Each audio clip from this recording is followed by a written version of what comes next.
911, what is your emergency? Ma'am?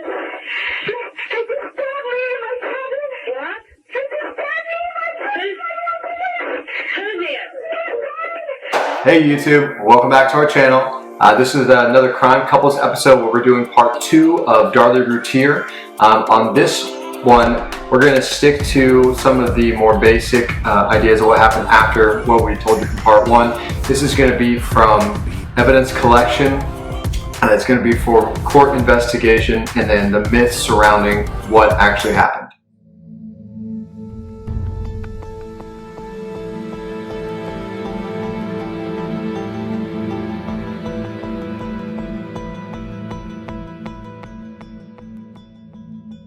Okay, so we're going to start off with the myths first. The first myth that we looked into was the nurses and doctors' testimony in Darley's medical record. They are completely different from what happened in the court trial. So Dr. Patrick Dillon was the treating physician who took care of her wounds. He did her surgery. So she came into the ER, and very shortly after, since the wounds that she had appeared to be very, very deep and life-threatening. Like we said previously, they were later to be found very superficial and incised. But it's interesting because the nurses all document that she appeared frightened and scared and tearful. Jody Cotner is the nurse that took care of her the most, and she put that in her medical record. And as a nurse, I'm a nurse, you can't lie in the medical record. You can't put your opinion. You have to put facts, like what happened, how the patient is acting. You can't put your own opinion. And it appeared that Jody Cotner and these 3 other nurses, when they went on the stand, said that they didn't think her emotions were genuine, that she had crocodile tears, that she was just overemphasizing her wounds and poor Darley, basically. But like I said, in the medical record, if you read them, it says she's frightened, and like any other person experiencing grief, she appeared to be acting normal, I guess. For the next myth that we're going to be looking over, this one is a very interesting one to me. So they're saying that the butcher knife that was supposed to be the murder weapon did not leave an impression of blood or from the knife in the family room where Darlie had said it dropped. So there's a lot of different things and different ideas of what may have happened or caused this. So they didn't find carpet fibers on the knife itself, and they said that could have been explained that the body kind of acts like a sponge. So if you were to have carpet fibers originally on the knife and it was to stab in and come back out, that would then clear the knife so that the carpet fibers would no longer be on that knife. So there's an idea going around that if Darlie was to do this, she would have stabbed the children, went over, started cutting herself, causing the inflicting of wounds. We think that maybe, like we said, her husband was involved, and maybe at that time he ran the sock out or did whatever he had to do, came back.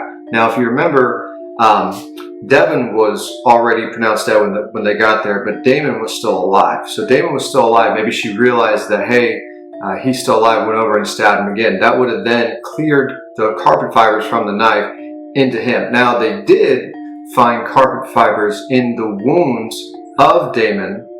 And on his t-shirt. And on his t-shirt itself.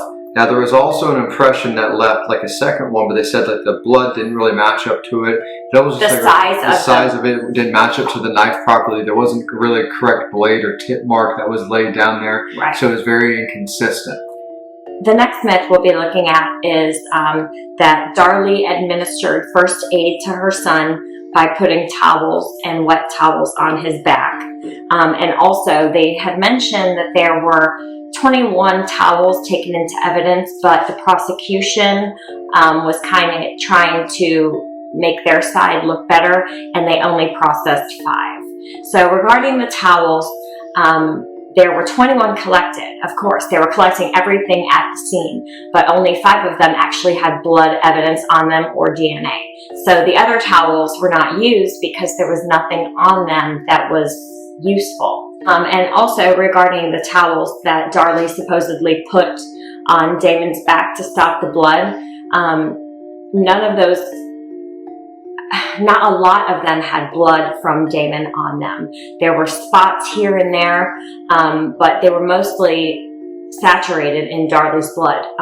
Like we said earlier, when Waddell first came in, the officer, she had a towel on her neck and kept putting towels because you're very vascular up in this area, so she was bleeding a lot. Although her wounds were not super deep, they're very, very vascular, so they're bleeding a lot. So most of the towels were saturated with Darley's blood. They also said that she was carrying wet towels over to Damon to help, stop the bleeding, but that was proven incorrect. She did not do that. There were no towels that had diluted blood on them. So the towels either were dry or she wasn't assisting with Damon's rescue at all.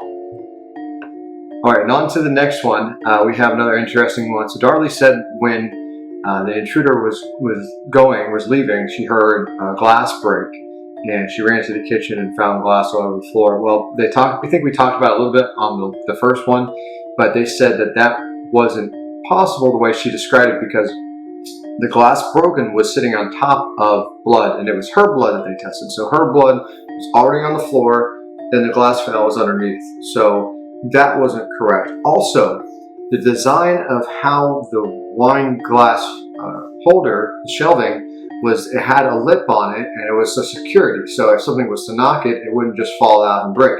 You literally had to finagle it to get it off of the wine rack in order for it to fall, or to get it out. So that kind of discredits all of that. And there were also ice cube holders and knickknacks on this supposed wine rack that were undisturbed. And those would have just fallen off. Right. So if the intruder actually bumped into it or smashed into it, those little knickknacks would have been on the floor. So what they're saying is Darley, again, staged the crime scene by pulling that and making it just look like an intruder came in. Creating chaos. Right, exactly. So that was also proven not in Darley's favor. So another myth surrounding this case is something that doesn't really make too much sense to me. There were 2 knives used in this attack. One was to murder the boys and cut herself, but then there was also a bread knife that was found to have fiberglass rods on it when they tested the butcher's block. Not only did the intruder not bring their own weapon, but they had to sneak into the house, grab the bread knife, slice the screen, put it back, grab the butcher's knife, slash the family up, or wherever he laid it, it fell when he was running out. But I don't understand why, one, you wouldn't bring your own weapon if you're planning on murdering somebody. How did he get into the house in the first place to cut the screen from the inside? And it was shown that it was cut from the inside. So the defense was saying that they didn't even bring up the reasoning behind the 2 knife theory, but they did say, oh, that's not good evidence. Those fiberglass rods found on that bread knife were from the fingerprint dust. Well, that's not correct either. Although the rods are very similar from fingerprint dust and the screen, they're both fiberglass rods, but the rods for the screen are much larger, and you can distinguish between the 2. So, and it was found like in the groove. So someone like sawed it. I don't know if y'all seen a bread knife, but it's like serrated, and you would actually have a sawing motion to get the fiberglass rods up in that blade. And so for the next myth, we're going to move into a silly string incident. So during the prosecution and part of the trial, they brought it for the jury to view a video of Darley playing with silly string. Now this is something that's occurred 8 days after the 2 boys had been murdered, and they had a birthday celebration for the oldest, Devin. Now the birthday invitations were already sent out and all that kind of stuff. So Darley said instead of canceling the whole thing, she decided to hold the party still in remembrance of the boys at the gravesite. So they showed a video of Darlie running around, shooting silly string, acting silly, smacking on gum, kind of not portraying what you would think a grieving mother would. But they didn't show the entire video. So we also found out that Darlie's sister brought the silly string. Not Darlie. Yeah, she didn't do that. But they also didn't show the full video, which showed a 2-hour memorial service previous to this, where it was very emotional, very tearful, and they had a full service for the boys. Now, when brought up to question of the officers, so what they actually found is the officers that got this footage had bugged and video surveillance this gravesite without a warrant and without the proper documentation. So when brought up to question, these officers, all of them involved, pleaded the fifth and did not have anything to comment towards it. Right. And to me, that seems a little bit sneaky. I think that someone in the courtroom said that they have never seen an officer in a case take the fifth. And there were 2 to 3 of these officers that ended up pleading the fifth. And they really didn't discuss why they didn't show the 2-hour remembrance. You know, why was that not put in evidence? And the defense didn't even attempt to add that in there too. So that's interesting to me, is the prosecution wants to paint a picture that Darlie's this evil person, that she doesn't care about her family, that 8 days after she's just carrying on like not a grieving mother. But I don't understand why the defense didn't try to argue that, hey, there was a remembrance service too, because she invited the local news channel to be there for the gravesite birthday party. But it's interesting to why they didn't show the memorial service, because they were 2 different emotions. It was very solemn, very tearful, very sad, and then 360, it's happy, funny, you know, carrying on, completely different. So I thought that was kind of interesting that neither sides wanted to play that memorial service. So as we discussed before, this scene had a lot of blood, and that was the biggest piece of evidence that the officers, the investigators, blood spatter analysis people had to go through, is determining what happened in that house that night. And the blood evidence shows a very different story from what Darlie told. There's a lot of blood, like I said, and she said originally she was stabbed on the couch, and that's where her injury was sustained. Well, there was very little blood on the couch to begin with, a few spots, and then Damon was directly under her, and there was like a little handprint showing that he was trying to get up, and then on the other side there was Devin. So there was a slew of blood in that family room, living room area, but then there was also a lot of blood in the kitchen area and over the sink. So after stabbing her boys, this is what I think, this is based on what I read and the evidence that I saw, I believe she stabbed her boys in the living room and then went over to the kitchen to self-inflict these wounds. And the wound went from like her neck over here, but there were like hesitation marks, is what they said, is to where someone cuts first, gets adrenaline, and then finishes off. And they were very small, very superficial, and then she cut through here. And then the incised wound here.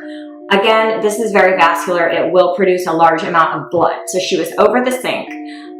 When they came in to check out the blood and see what was the evidence showed, there had been cleanup. So under the sink is where all the cleaning supplies were. There was blood inside those cabinets. So at some point, those cabinets were open while she's bleeding. Also, they sprayed luminol, which highlights, it reacts with the blood proteins. Even if you've cleaned it up, it still shows where the blood was. So they sprayed luminol all over the counters and all over the cabinets, and it showed that there had been blood cleanup. Now, I don't know, if my kids are bleeding and dying in the living room, I cut myself. Like, if you are innocent, why would you clean up some evidence? You know? It would not make any sense to me. Was she doing this because she was trying to stage something? did she regret it and try to clean up and fix the scene? I don't know. There was blood on this vacuum that was very controversial because it was knocked over. There's just so much stuff, and we could only read so much. And, you know, if y'all would help us, if you have any additional information, type it down below, give us some comments. But the blood all was very round. And if you are running after an attacker or running frantically through the house, the blood is in kind of like, it's called high velocity, and it's streaky. There's not perfectly round drops. So what they said is if Darlie cut herself here and she were holding the knife down, that drops would be kind of coming out of the wound and sliding down the knife and dropping on the floor. Also, her blood coming from her neck wound would just make round drops on the floor. Now, if she's running, they're kind of going at an angle. None of the blood in the home was found with Darlie supposedly running. So, again, which is weird, she changed all her statements where she added running in them to walking. So, again, if you're frantic and all this stuff is happening in your house, you're not gonna be walking after the intruder. It just doesn't make any sense to me. This whole case, there's so many indiscrepancies, like with everything. So. All right. Another myth that came up that was really discredited is Darlie would said that she wasn't really worried about the fingerprints on the knife. So she had said she had only mentioned it one time, which is not accurate, but we will say that on the 911 call when we first heard her talk about it, she was prompted in the communication with the dispatcher. To not touch anything. Because the dispatcher said, oh, there's a knife, don't touch it. She said, I've already touched it. Oh no. And then later in that same call, she says they could have gotten prints off of it, right? So she seems like she was kind of concerned about that. Now, when Officer Waddell, the responding officer, first did show up, she mentioned to him 2 or 3 times about the knife and the fingerprints and touching it and whatnot like that. She had multiple reoccurrences of talking about this, which he did say, Officer Waddell did say that this was really strange, especially since he was trying to talk about this stuff and all she would seem to be focused, like hyper-focused, was about this knife and getting fingerprints off of it. And it wouldn't be there because hers were all over it. Right. So is that Darlie trying to cover something up? So we're going to talk about the court documentation and her appeals.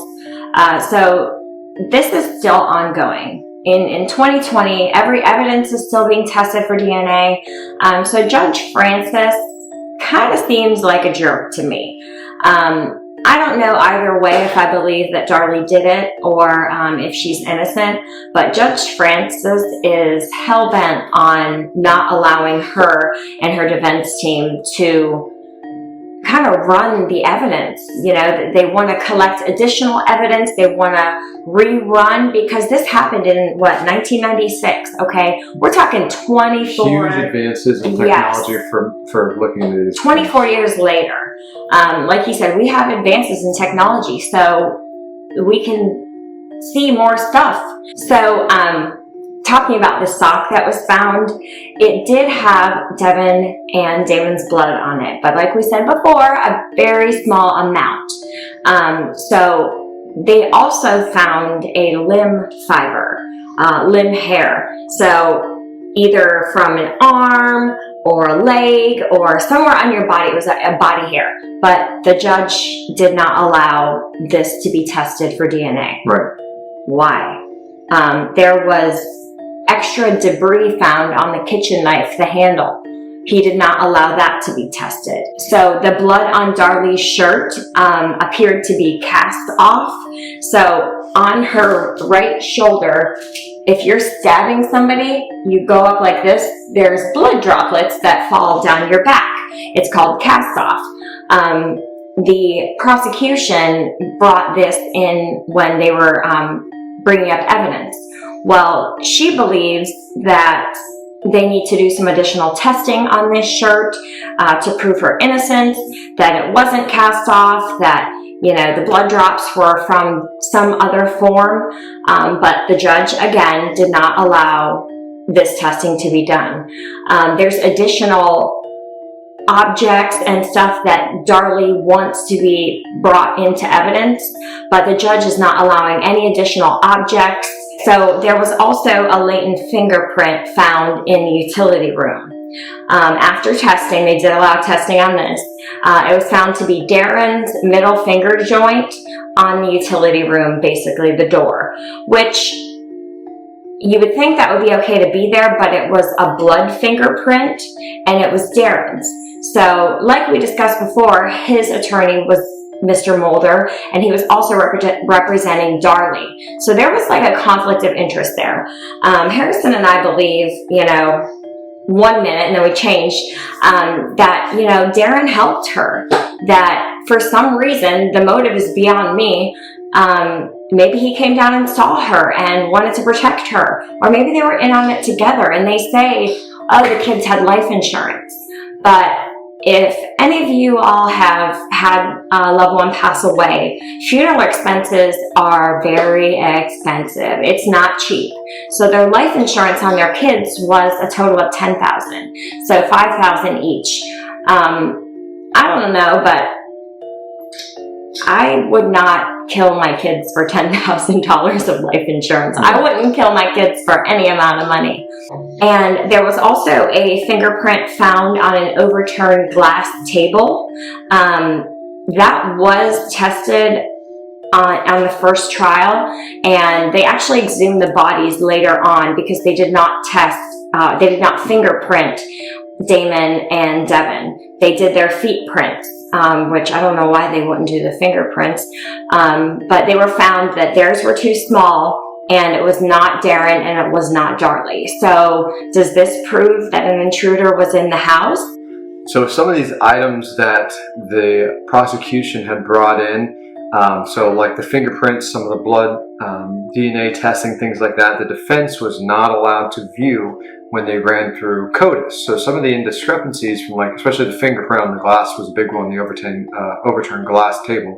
When they ran it through CODIS, the defense wasn't able to see it, like I said, and that means, like, if there was something that popped up, like a person, the prosecution essentially could have, said, oh, we don't know, we didn't see anything, right?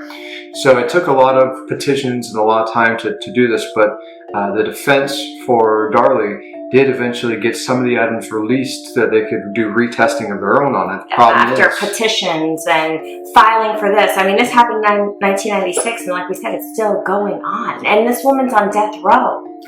So the problem with that is, though, is they don't have a lot of money. A lot of these things are independent, independent costs to do these things. So the Innocence Project, which helps try to prove innocence of people that are wrongly convicted, they stepped in to try to help out with doing these things and getting these prints and some other DNA ran through CODIS and through these other parts where they can do their own independent testing. So all in all, even with all of this information that we're able to give you, there's still so many more details. Each individual trial, there was tons of different information of what actually happened with the jury, on the transcripts of the trials. There's just so much information. This is kind of the big, this is kind of like the big takeaways from what we can give you here.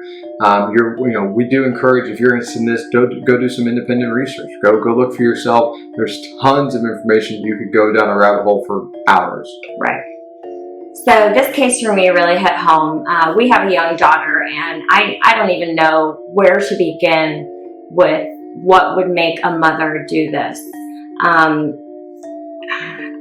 I've had postpartum depression. I understand what it's like to feel all alone while your husband's at work, trying to support the family. I feel really bad if she got to that point where she couldn't take it anymore, and this was the end result. Those poor little boys lost their lives. And Drake, we watched the documentary. He's like 18 or 19 now.